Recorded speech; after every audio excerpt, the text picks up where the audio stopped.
सो अब natural response के अंदर ही जो है वो स्पीड ऑफ डिके के बाद जो रिलेटिव स्टेबिलिटी के बाद दूसरा फैक्टर है वो है कॉन्जुगेट पेयर्स के केस में जो फ्लक्चुएशंस आ रही हैं। सो ये फ्लक्चुएशंस का जो सा वो मैग्नीट्यूड कैसे होना चाहिए। सो दैट्स फॉर दैट अब नेचुरल रिस्पांस के अंदर हम देखेंगे डैम्पिंग को भी। तो डैम्पिंग भी एक इंपॉर्टेंट फैक्टर है नेचुरल रिस्पांस के अंदर। सो फॉर एग्जांपल अगर हमारे पास कॉम्प्लेक्स कॉन्जुगेट कैरेक्टरिस्टिक्स रूट्स हों, पेयर्स कॉन्जुगेट पेयर्स है माइनस ए प्लस माइनस जे ओमेगा की फॉर्म में, तो इसमें हमने देखा कि ये इस फॉर्म का नेचुरल रिस्पांस जनरेट करते हैं जिसमें ए और theta are constant factors which only depends upon initial conditions. So main चीज जो इसमें देखने वाली है वो है basically damping ratio. Okay, so damping ratio जो है वो बेसिकली डिफाइन करेगी कि ये ऑसिलेशंस कितनी ज्यादा डैम्प्ड है या कितनी कम डैम्प्ड है। Okay, so damping ratio is another important factor when characteristics roots are complex conjugate roots. So in this case हम damping ratio basically देख सकते हैं कि damping ratio damping angle पे depend करती है which was cos phi. So where phi was the damping angle. तो अगर आप इस फिगर में देखें तो यहाँ पे आप देख सकते हैं कि अगर ये conjugate poles हैं तो बेसिकली ये डैम्पिंग एंगल था। ये हम ऑलरेडी देख चुके हैं कि व्हाट इज डैम्पिंग एंगल, तो कैसे कैलकुलेट किया हमने।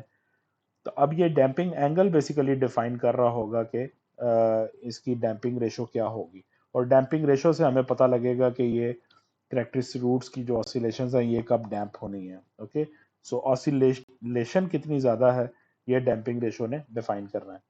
सो इसके लिए अगर हम बात करें तो लो डैम्पिंग रेशो हमेशा अकर करती है near when damping angle is near 90 degree. So for example अगर इमेजिनरी एक्सिस के ऊपर हम बात करते हैं तो हमने यहाँ देखा था कि अगर कैरेक्टरिस्टिक्स रूट्स बिल्कुल इमेजिनरी एक्सिस के ऊपर हों, सो डैम्पिंग एंगल यहाँ पे 90 डिग्री आ गया था। सो डैम्पिंग एंगल 90 डिग्री आने पे हमने देखा था कि ये अनडैम्प्ड रिस्पांस था। सो इसका रिस्पांस हमने देखा था कि ये बिल्कुल भी डैम्प नहीं होती थी, ये हमेशा ही नेवर एंडिंग ऑसिलेशंस चल रही थी। So that is undesirable. अब जितना जो रिस्पांस है वो इसके करीब होगा, इमेजिनरी एक्सिस के करीब होगा, उतना ही ये जो सा वो अनडिजायरेबल रिस्पांस होगा कि फ्लक्चुएशंस बहुत लार्ज होगी और वो काफी देर के बाद डिके कर रही होंगी।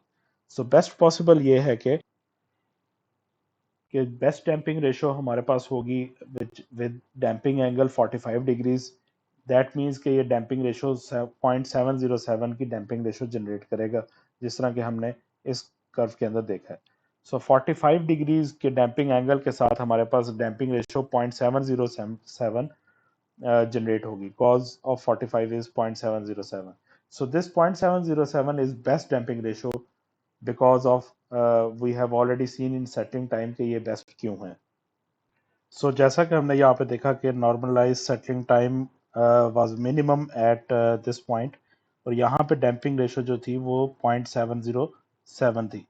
So इस पॉइंट के ऊपर जो है वो 0.707 की डैम्पिंग रेशो के ऊपर मिनिमम सेटलिंग टाइम था, नॉर्मलाइज सेटलिंग टाइम हमारे पास आया था।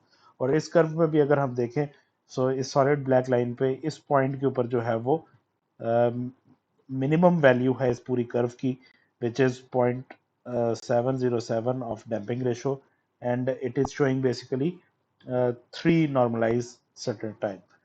सो ये यहाँ से फिर हमें अंदाज़ा हुआ कि 7.707 की जो डैम्पिंग रेशो है that is basically best due to minimized settling time. मतलब इतनी डैम्पिंग रेशो के साथ जो भी रिस्पांस होगा वो बड़े कम टाइम के अंदर, सबसे कम टाइम के अंदर वो सेटल डाउन हो जाएगा।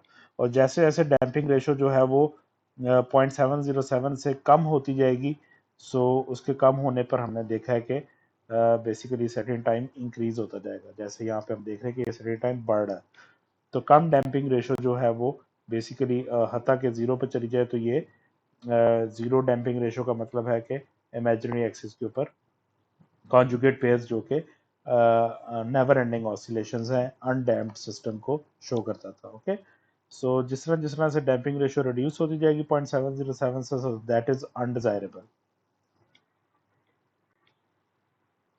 So that's why we set this 0.707 as the best damping ratio, कि जब भी इससे कम डैम्पिंग रेशो होगी या डैम्पिंग एंगल 45 डिग्री से ज़्यादा इंक्रीज होगा, तो इस पॉइंट के ऊपर आके जो सा वो सिस्टम का रिस्पांस अनडिजायरेबल हो जाएगा, उसमें फ्लक्चुएशंस ज़्यादा देर तक रहेंगी।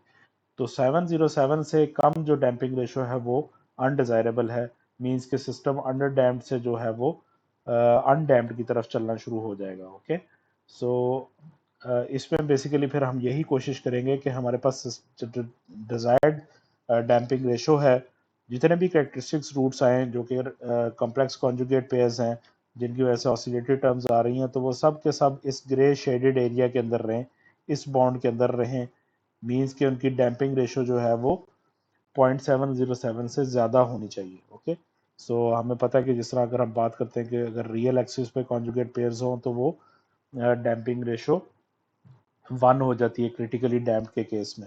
ओके, तो बेसिकली जो है वो डैम्पिंग रेशो अब हमारे पास इस रेंज के अंदर रहनी चाहिए, फ्रॉम 0.707 अप टू 1।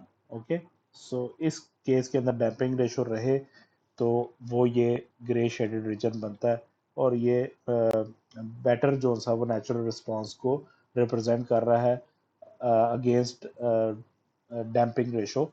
ठीक है, और नेचुरल रिस्पांस की जो सा वो ऑसिलेशंस की बेस्ट डैम्पिंग के पॉइंट ऑफ व्यू से ये बेस्ट रेंज है ग्रे एरिया। ओके, सो 0.707 से कम नहीं होनी चाहिए damping ratio. So 0.707 damping ratio should not be less than 0.707। Okay, so ये अनडिजायरेबल है।